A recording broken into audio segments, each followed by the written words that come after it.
Equipo de finalizado. Continuamos acá con la segunda entrega, con la segunda capacitación del día de hoy.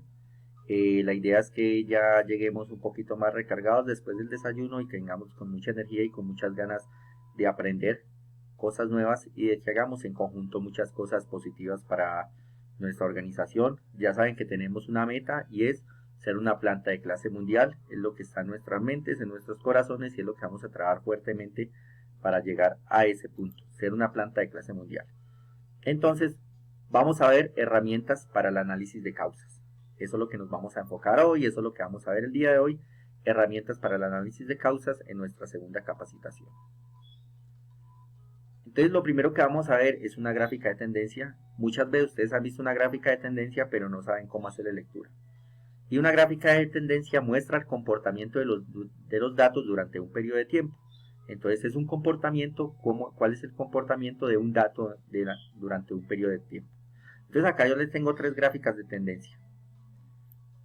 Tengo la primera que son exportaciones mundiales de carne de pollo engorde. Entonces vemos acá cómo es el comportamiento de las exportaciones a nivel mundial. Estos son los porcentajes. A este lado tenemos los porcentajes. Tenían una meta del 90%. Y acá abajo tienen los años, cómo ha ido creciendo las ventas, que estuvieron en un 80%, en un 85%, y ahí se ve cómo es el comportamiento a nivel de los años. Al 2018 ya sobrepasaron la meta del 90%, entonces así es como se mide. Acá vemos las exportaciones en porcentaje, acá los años, y esta es la línea de tendencia de cómo se está comportando en el mercado. Acá tenemos también otra, que son la expansión de las exportaciones de Brasil y Estados Unidos, las exportaciones, y vemos que Brasil tiene una tendencia a un alza. Esos son en dólares, acá van en años, entonces Brasil va en un alza, las exportaciones. Y Estados Unidos tuvo un bajonazo acá en el 2015, y se está volviendo a recuperar, pero Brasil ha estado mucho por encima, ha estado muy por encima. Entonces tenemos estas gráficas que nos muestran la creciente y también tenemos estas, ven, yo me muevo por acá, y tenemos estas gráficas que es un caso normal, podría ser un caso de calidad o rechazo. Entonces se empieza con un indicador muy alto y empiezan a trabajar fuertemente en herramientas para ir bajándola hasta que lleguen a un promedio muy bajo. Entonces acá decimos que entre noviembre, diciembre, enero y febrero bajaron del 45% y van bajando hasta llegar al 3%. Entonces este es el comportamiento, este va en baja. Ahí es como se trabaja una gráfica de tendencia. Ustedes la han visto muchos por ahí, pero la idea es aprender a analizar cómo se maneja una gráfica de tendencia. Acá vemos un comportamiento. Porcentaje, tenemos al lado izquierdo, tenemos abajo el tiempo y acá cómo está el porcentaje. En el 2016 tenían un 35% de OE, en el 2017 tenían un 38% de OE, en el 2018 terminaron con un 37% y empezaron a trabajar en 2019, cual la meta era terminar al 60%, como la gráfica de tendencia nos muestra que la meta ha ido subiendo los meses para terminar el año al 62%. Entonces también es muy importante hacerle buena lectura a estas gráficas de tendencia, que las vamos a ir viendo a medida que vaya pasando el tiempo y nos vamos a ir familiarizando con ellas. La idea es que cada uno de ustedes aprendan a manejarla. Acá, meta, comportamiento y cómo me está aumentando el porcentaje en los últimos meses.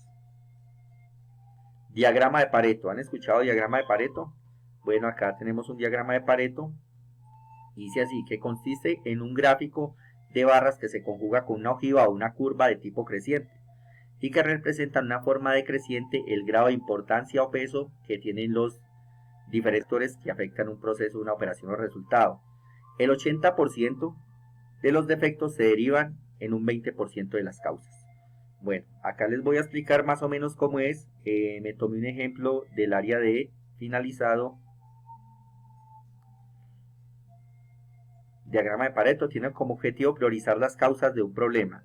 El diagrama de Pareto es una herramienta sencilla pero poderosa que nos permite identificar fácilmente los pocos vitales, estos que vemos acá, que son pocos pero son vitales para nuestro proceso, a los que es importante prestar atención y descartar los muchos triviales. Entonces estos pequeñitos que se ven acá son muchos pero se vuelven triviales que se pueden ir atacando, y la idea es que uno empiece a atacar estos pequeños que vemos acá, estos pequeños, y cuando empezamos a atacar vamos a ir después a atacar estos más grandes. La idea son estos que son los muchos triviales que deben desaparecer de nuestros Paretos.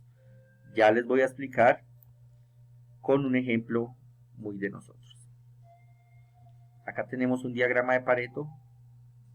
Se hace un seguimiento de 72 horas de trabajo de la lijadora y tenemos la cantidad de fallas. En 72 horas vemos que hubieron 38 horas de paradas. De las 10.4 horas fueron por fallas eléctricas, 10.1 horas fueron por fallas mecánicas, 6.1 horas falta de energía eléctrica, 4.4 cambio de formato. Ya los otros, esos son los pocos vitales, son pocos pero son vitales y hacen parte de todo lo que son temas del día a día. Pero hay unas que nosotros podemos ir atacando y podemos ir desapareciendo. Cuando nosotros desaparezcamos esos muchos que son triviales, estos que vienen de la línea verde hacia acá, vamos a ir cerrando esta brecha y podemos ir a empezar a atacar estos grandes. Pero mire los que tenemos, que sabemos todos que podemos atacar. Cambio de sierras. Podemos reducir los tiempos de los cambios de sierras. O podemos adelantarnos a estos acontecimientos para evitar que nos afecte el proceso y tener que parar un proceso por eso. Entrega y cambio de turno. Es una parada que debemos eliminar totalmente. Esta parada no debe de existir. Los cambios de turno deben de ser un empalme sin tener que parar una línea de producción. Orden y aseo. Es una parada que tampoco debe existir. Cuando hay un equipo de trabajo bien coordinado, el orden y el aseo lo deben hacer con la línea de movimiento. Las partes externas, no meterse dentro de la línea, pero si la parte externa de la línea se le puede hacer orden y aseo. Y si vamos a hacer una parada para hacer el aseo interno, tiene que ser una parada programada con anticipación para evitar que esto pase, o aprovechar estas paradas de los pocos vitales para ir a hacer aseo. Refrigerio. Tenemos que empezar a enseñarle a nuestros equipos de trabajo a trabajar con empalmes, o sea, no tener que hacer estas paradas para tomar refrigerio, sino que nos podamos ir relevando. Bueno, eso es un tema que poco a poco debemos ir trabajando, es más de nuestro proceso para que ustedes vayan haciendo su entrenamiento.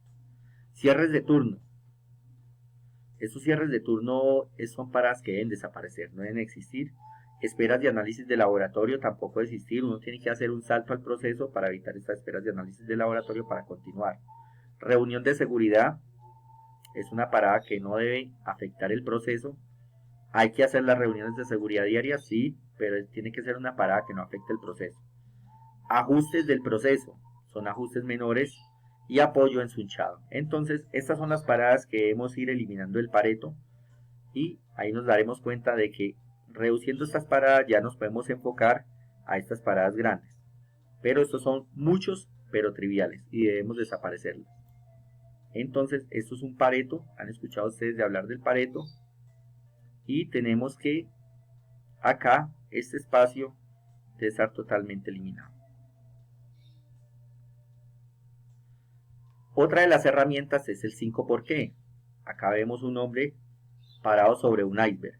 Está parado en la punta del problema, pero tenemos unas consecuencias acá abajo que podemos ir analizando. Y dice que el 5 por qué es una técnica de análisis utilizada en solucionar problema. Consiste en realizar sucesivamente la pregunta ¿por qué? Hasta obtener la causa raíz del problema. El número 5 no es fijo, o sea que la respuesta no está en el número 5, en la quinta respuesta del por qué. Debemos preguntarnos por qué hasta encontrar la solución sin importar el número de veces que se realice la pregunta. Si encontramos la respuesta antes, pues mucho mejor. Pero si nos tenemos que pasar del 5 por qué, hay que hacerlo. Por ejemplo, acá tenemos un ejemplo. ¿Por qué se paró la máquina? Se quemó un fusible por una sobrecarga.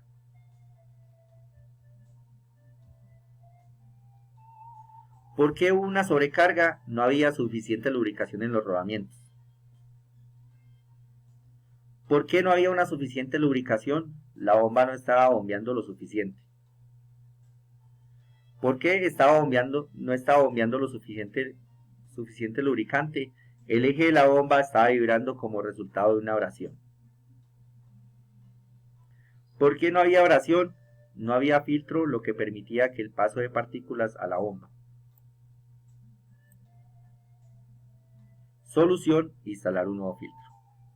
¿Sí ven? Entonces aquí podemos encontrar una solución rápida, pero hay veces nosotros vamos a atacar lo primero que vemos. Entonces, dice, ¿por qué se paró la máquina? No vamos a ver qué fue porque se quemó un fusible, sino que vamos a dar 10.000 respuestas antes de buscar una solución. Entonces tenemos que enfocarnos en lo que es, por eso debemos preguntar mucho y ir hasta el final y atacar lo que verdaderamente nos duele.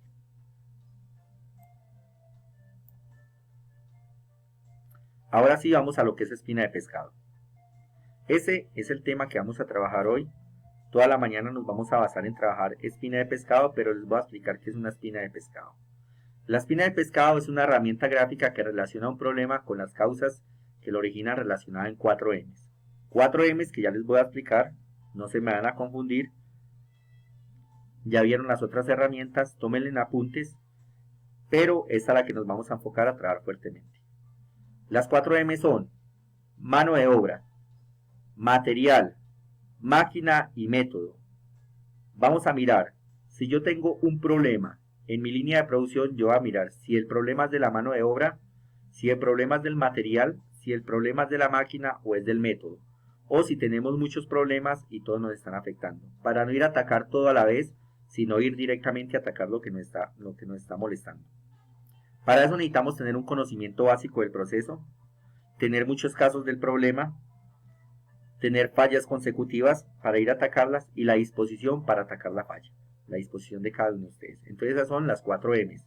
No se les olvide: mano de obra, material, máquina, método. Pregunta de examen: ¿cuáles son las 4 M's?